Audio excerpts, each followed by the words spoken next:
Alright guys, it's June 25th or 6th. I can't keep track these days.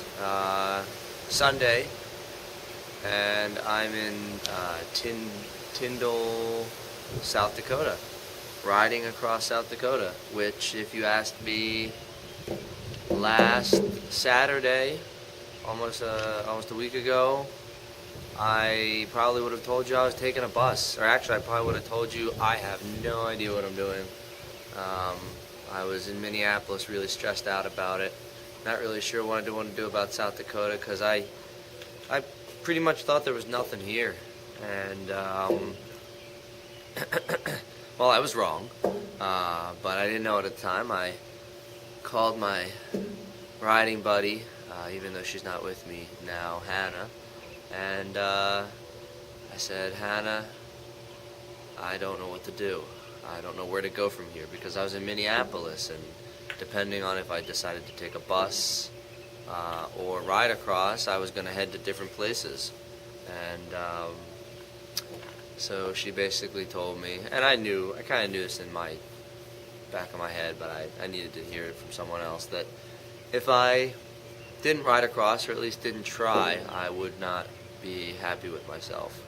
So yeah, she convinced me to at least try. I went to Brookings, South Dakota, where I could take 14 across and pick up the bus at any point if I wanted to. Well, I got to Brookings, and I did that in two 100-plus mile days, not back-to-back, although they could have been. It didn't rain like we thought it was going to, and then when I did my second 100-miler into Brookings, of course it rained, so that was fun. But on my way there, I stayed with Mark DeSalle and his wife, Jen Eifert, in Montevideo. And Montevideo is a pretty cool place, Minnesota.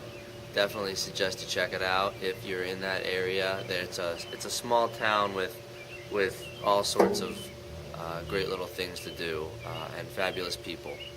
No stop signs at the intersections, which I thought was pretty interesting, but I guess keeps everyone alert, huh? From Montevideo, went down through Marshall, stopped at the Daily Grind, and got a free lunch, which was pretty awesome. And then headed over another 60 miles to Brookings, and it was crazy, but went through all the way to Brookings into South Dakota. Saw the sign, but I just didn't feel like stopping to take a picture of the sign. It was raining.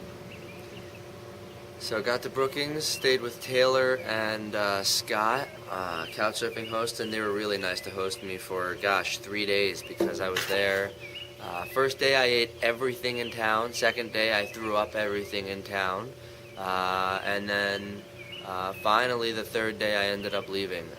And I left on a different direction than I expected. I ended up going south with Ride with Larry, a ride from northern South Dakota to Vermilion in southern South Dakota.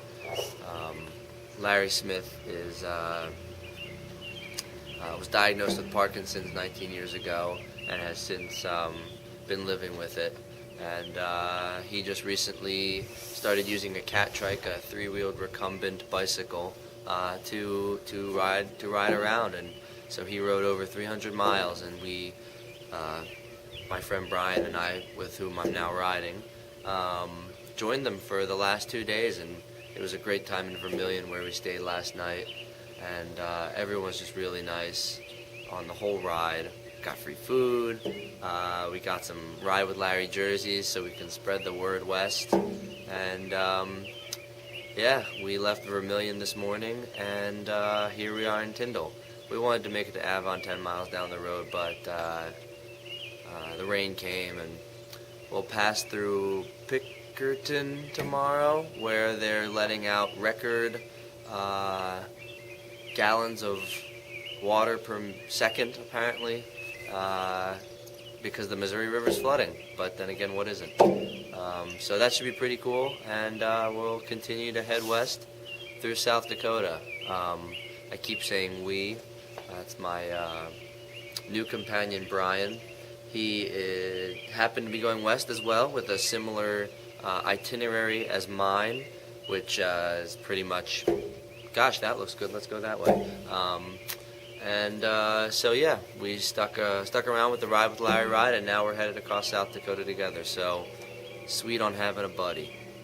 But that's all for now, and I'll see you guys around somewhere.